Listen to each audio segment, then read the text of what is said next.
syringe fills with a dose of clear liquid. Enzo rages with a roaring voice. You hear me? I don't care what anyone says. I know you can speak. Stretching an evil grin across his face, he throws the empty vial over his shoulder and focuses on a drop of fluid as it threatens to fall from the needle's tip. Well, come out, wherever you are. Come on. Bodhi, the crocodile.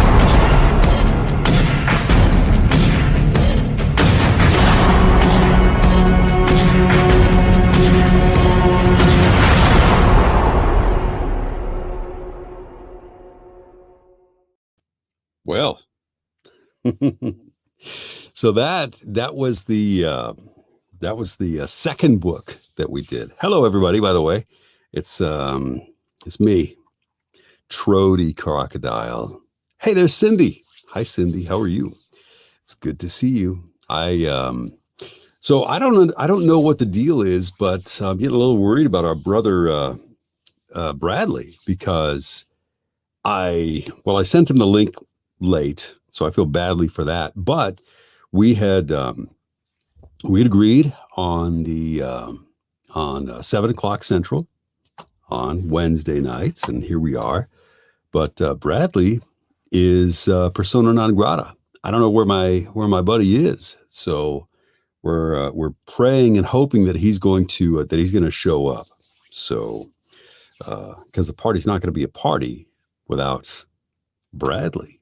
Because we're celebrating the production, the pre-production of Bodhi Crocodile number 3, and I've started production. I've started reading a bit, but yeah, Cindy, hi Cindy.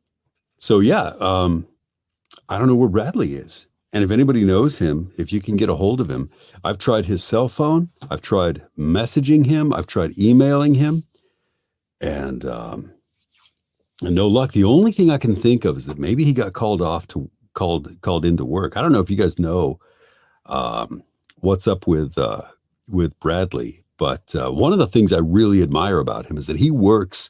I think he works third shift as an EMT. And so the guy works his butt off, and then he comes home and he writes. Hi, Shannon. There's Shannon. Shannon's a good friend. We share stories on books and stuff like that. We talk about books and improbable scenarios and all that stuff. So that's pretty cool. So.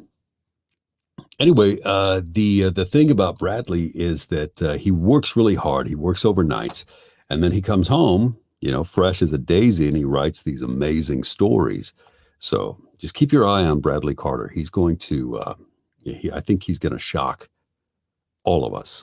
Well, I don't know. I'm not going to be shocked. Like when he starts, getting acclaim as a writer, I'm going to say, I knew it. The guy has always been this talented, and everybody else was slow to catch up, but he is just an amazing writer. So Cindy, how was Blue October the other night? Let me tell you, I'm not a very I don't know, I was not very responsible, but God, if you get a chance to see Blue October, I don't know the guy's name. It's basically the guy is he's the star of the band, but all I know them as is Blue October.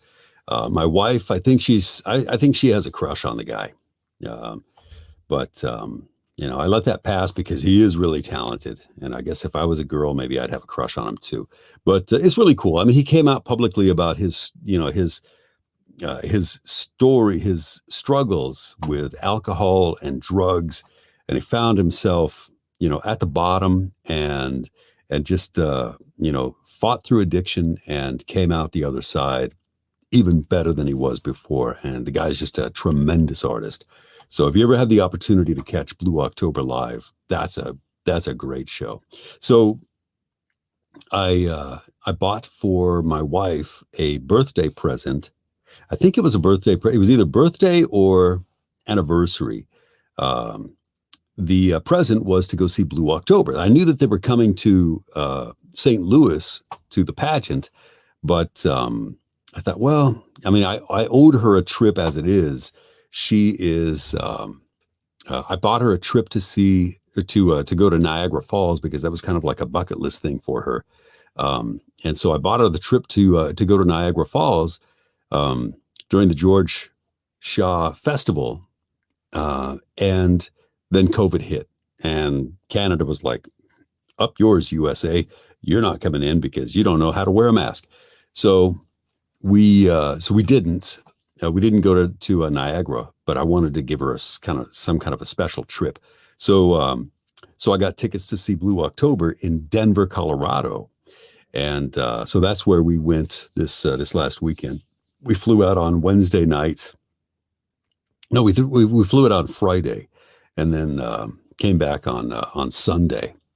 But to make a really short story long, Cindy, Blue October was fantastic. I drank a little bit too much at the concert. We walked like 2 miles to the venue. Why, I don't know, but Sheila was like, "Yeah, let's walk. It'll be good for us." And I said, "Okay." So we walked, and there were some sketchy areas that we walked through. I mean, we stayed in downtown Denver and walked down down the way to the venue, and the line was like Disneyland long, even though we got there. We got there kind of late, and the line was still long. So we went and had a hero and Euro. J. How do you pronounce that? Is it G? Is it gyro, or Euro?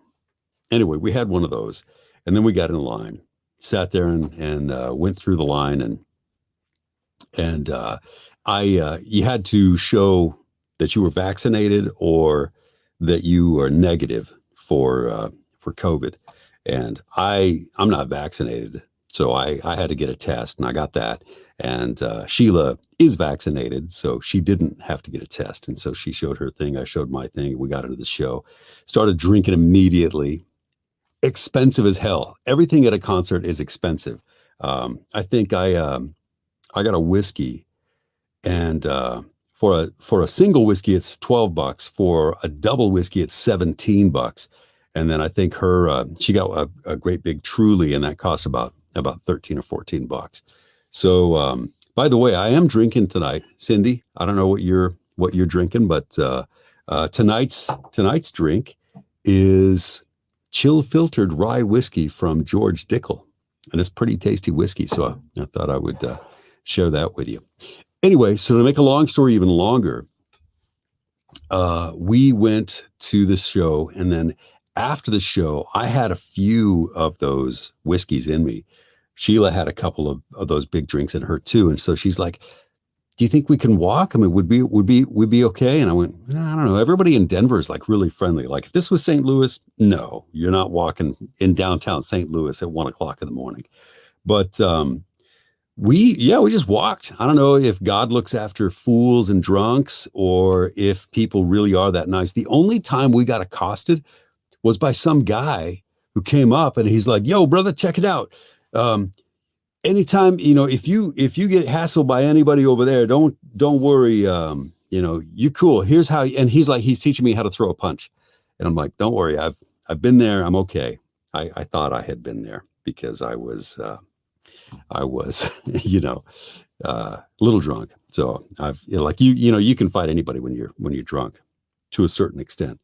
But anyway, so we actually made it all the way back to our hotel, but I wasn't ready to go in. And so we went and found a bar. There was a bar like about a block away, and we drank more. And I had a few more whiskeys, and Sheila had a few more. And I bought her a shot of something. I don't know what it was, but there were some girls next to us, and they were doing shots. And I was like, "Hey, get us one of those too for my wife." So she had a shot, and we got obliterated. And I vaguely remember the walk back. She didn't even remember the walk back. So I had to swear the next day. So Shannon, thank you for asking. And you probably, Shannon popped that question in a little while back. But yes, so that's the the long story short, that was the trip. But that was the concert. The trip was awesome. I've got this buddy. Hi, Erica, Irish, my boy. It's good to see you. Thank you for hanging out. I love that. I love that avatar, that profile pic of yours. I love dragons. When I was little, well, I guess from the age of like 8 through 13, I was obsessed with dragons. I read the Dragon Riders of Pern and a couple of other like dragon centric stories. I love those things. But anyway, so I have a buddy that, and you've seen him on these lives. He's Alan Atkinson. We have been friends ever since like 1987. Turns out we never met in person. And I'm going to share this story now. I don't think Alan is here tonight, but if he was, this would be news to Alan. I thought that I had met Alan, and it's kind of a long story, but anyway, like the memory I have of him kind of painted him as kind of a goof, and so I felt kind of badly about that. But we had never met in person. So anyway, he texts me and he goes, "You guys are in Denver?" And I said, "Yeah, I would have hit you up, but I know you're like way south in Aurora." And he goes, "Dude, Aurora is like 20 minutes south of Denver." So I was a little embarrassed, but anyway, we went and had dinner and hung out. And Alan's a pretty cool guy. Hello to Rachel. It's good to hang out with you. And Shannon says hello to. I think Shannon was saying hi to Cindy or Julie. But I'm just going through all of these comments that we've got here. Hello, Cherie. How are you, Cherie Maxwell? It's good to be hanging out with you. Cindy. Oh, Cindy travels for bands all the time. Oh yeah, we did. I didn't even remember the picture that I posted, but I did a selfie with Sheila and I, and I was pretty convinced that everybody loved us at that club. We went and we danced. Like some hip hop song on, and we went and danced. And she said, "Do you remember us dancing?" And I went, "Oh yeah, that's right." And she said, "We either danced or we just like stood in the middle of the dance floor and kind of stood still or something. I don't know. But anyway, I think we had a pretty good time. So that's Denver in a nutshell. But it was a blast. I really can't. And everybody in Denver seemed to be like the nicest people. I don't, there were a lot of homeless people there, which was kind of, I don't know, it was kind of surprising to me that there would be so many homeless people there in Denver in November. I hope that they have like shelters for people out there, because that would be a sucky place to be stuck in the middle of winter without a home. So thank you, Shannon. I guess I can't take credit for Sheila being adorable, but I think she was pretty adorable. So yeah, that's my story that I'm sticking to with the Denver. I don't think I'm going to tell you one more part that Sheila would kill me about, but I'm going to do it anyway. Tiandria. Oh, I hope I pronounced your name correctly. That's a pretty sweet name, Tiandria Sewell. But hello to you, and thank you for hanging out. But so I'm going to tell this story, and Sheila may or may not kill me. I don't even know if I told her this. I don't know if she remembers, but she almost got us a threesome, which is, I mean, I wouldn't have happened either way, but yeah, she, I don't know what brought the subject up, but she goes, "Well, look at that girl across the bar over there. She's pretty cute. Let's send her a drink." And I said, "All right, bet." And she actually did it. And I was like, "Are you kidding me?" Because the girl was with a guy, and I thought, "Oh, great. So I'm either going to get my ass kicked or lucky." But neither one happened. The girl actually was really nice, and she came over to thank us for the drink. I don't remember the conversation. She was talking to Sheila, but yeah. So Sheila was actually she was a pretty good wingman for us. But anyway, I mean, we wouldn't have done anything. So it all worked out okay. But that was pretty funny.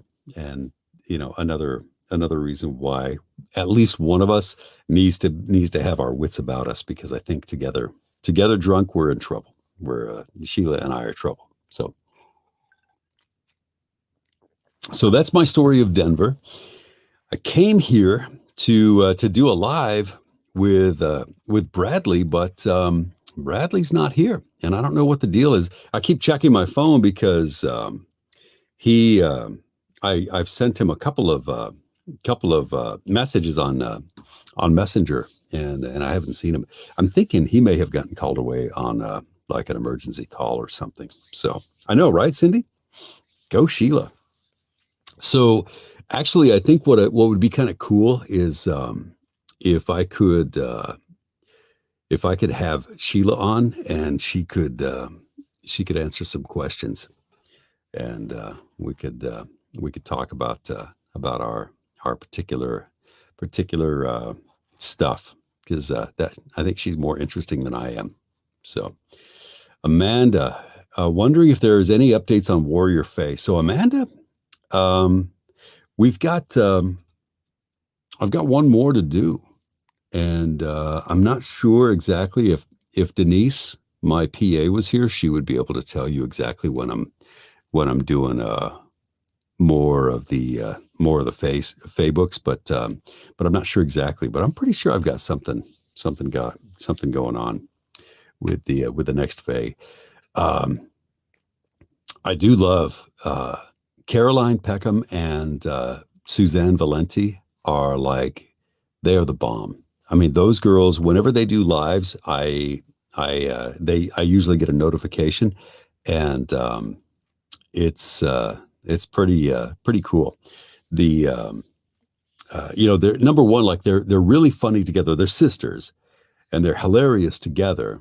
And I mean, the writing between those two is pretty amazing. I mean, they're just like, together. I don't know if they like sit in the same room and write stories together, or if like one will pick, like one character to write, and the other will take another character, or what.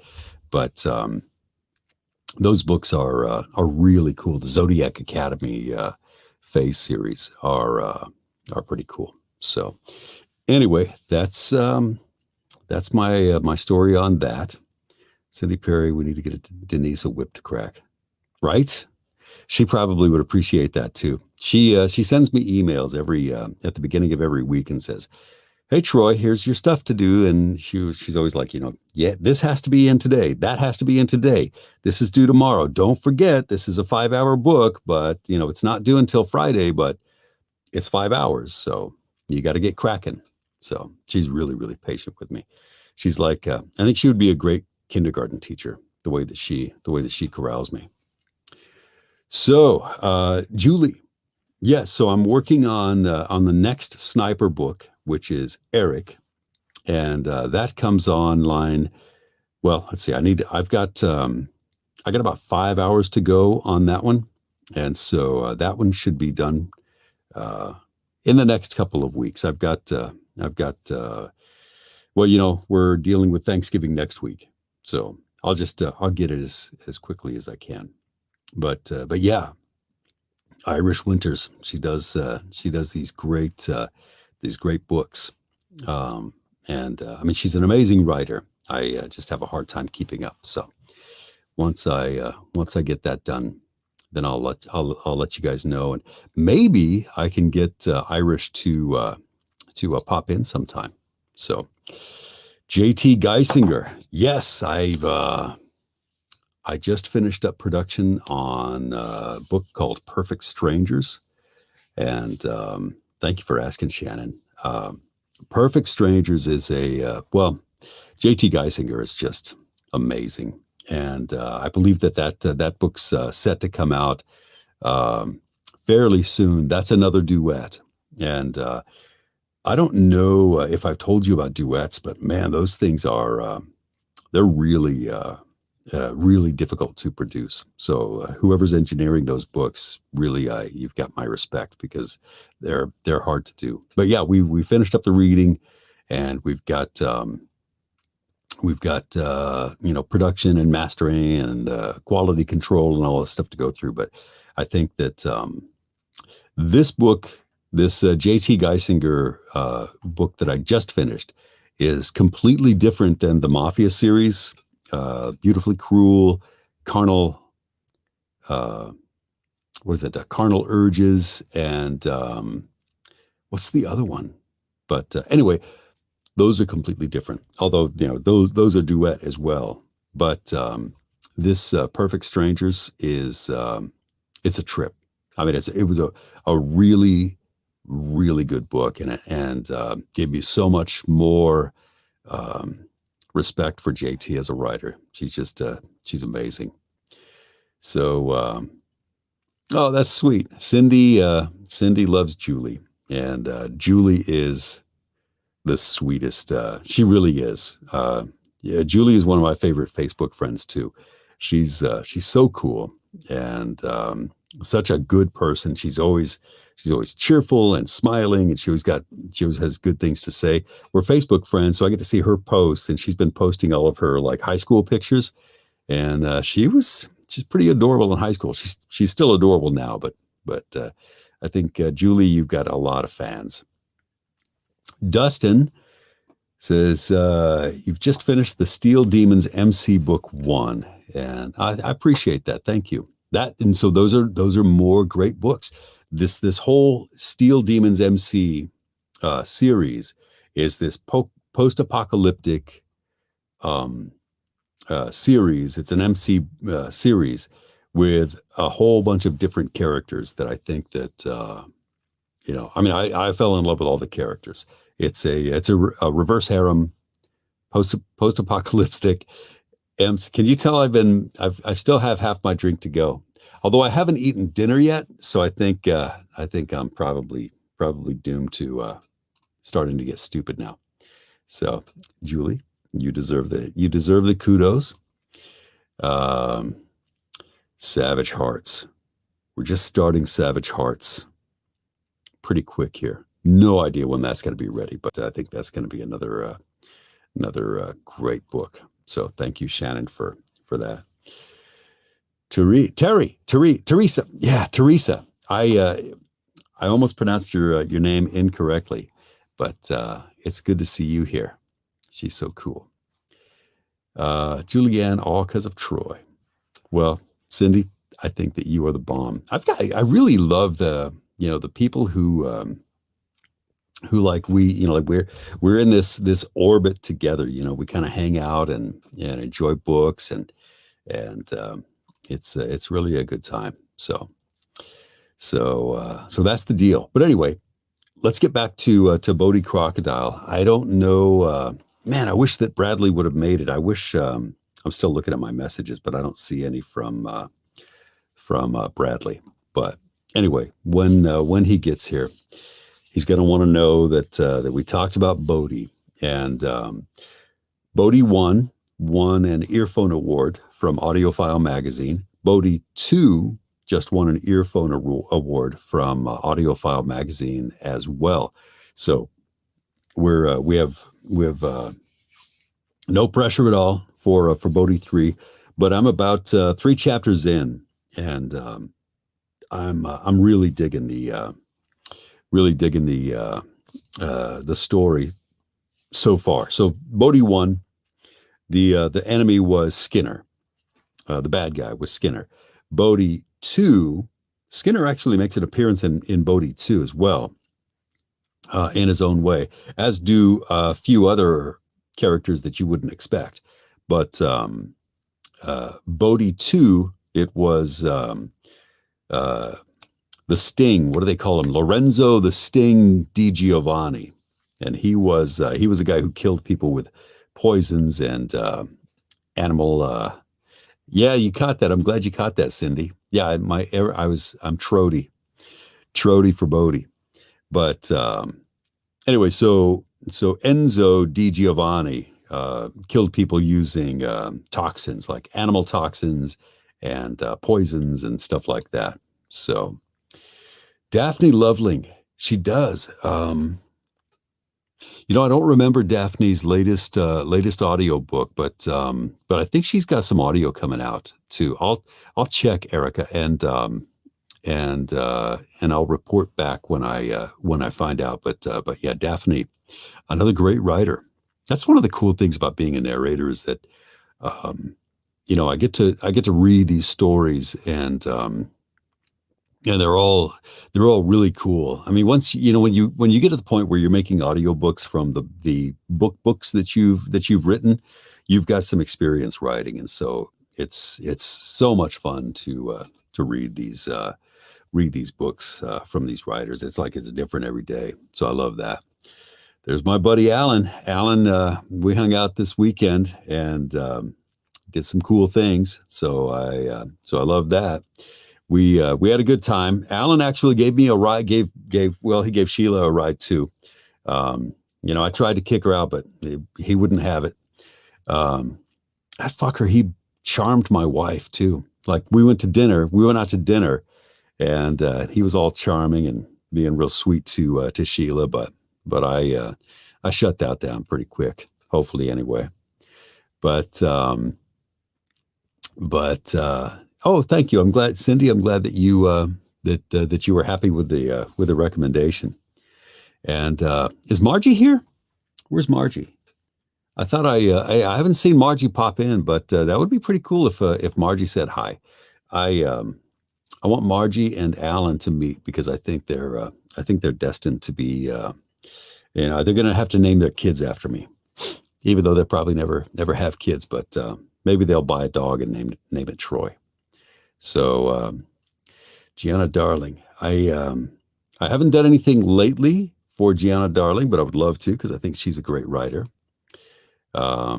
Cindy says hi to Alan. Alan, Alan is a good guy. He gave us a ride to the airport, and I appreciate that. So, oh yeah, Alan, you're you need to you're gonna have to go back and listen to this to what you missed on the live. We were talking about you behind your back. So, and we did buy Alan a drink. We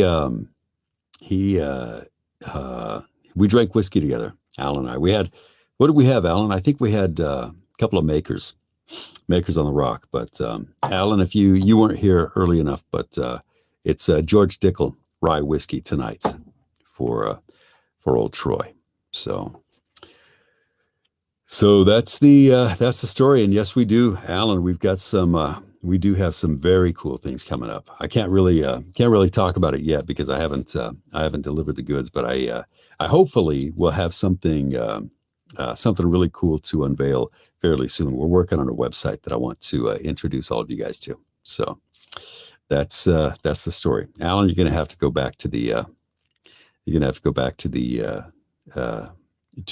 live stream when it's recorded and see what I was saying about you behind your back. There's Annette. Hello, Annette. Yeah, that's another thing. I noticed that there were a ton of people that were at the I think it was called Indies Invade Philly, and there were a whole bunch of people, friends on my Facebook feed that I saw were in Philly. So that must have been a good time. So Cindy says hi to Annette. So anyway, the whole purpose of this, I didn't want to take up too much of your time, but the whole purpose of this live was to talk about Bradley's new book, his third with Bodhi, and this should wrap up the entire the whole Bodhi trilogy. And you know what we should do? I'm going to randomly we're going to pick some people to win some Bodhi Crocodile 1 and 2 books, and I'm not sure how we're going to do it, but I'll figure it out sometime over the next day or so. We'll figure out how to give away some Bodhi books. I'm also going to give away, and Bradley doesn't know it, but he's not here, so he has to do it.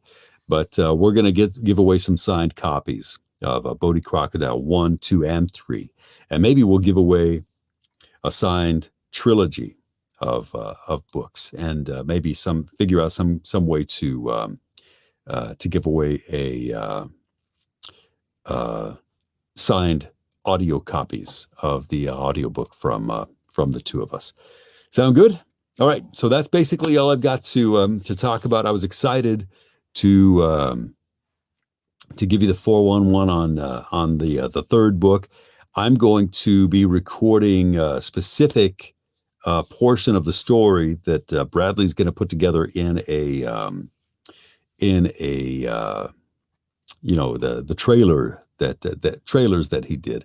And what I'll do is I'll leave you with the trailer for Bodhi 2, and then I'll join you on Facebook in the comments. Does that sound good?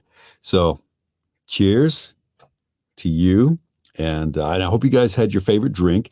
We need to start sharing what we're drinking when we're doing these lives, and I will chat with you. I'll chat with you soon, I promise. Okay.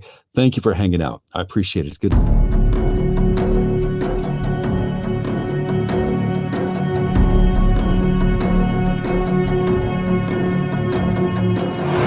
The syringe fills with a dose of clear liquid.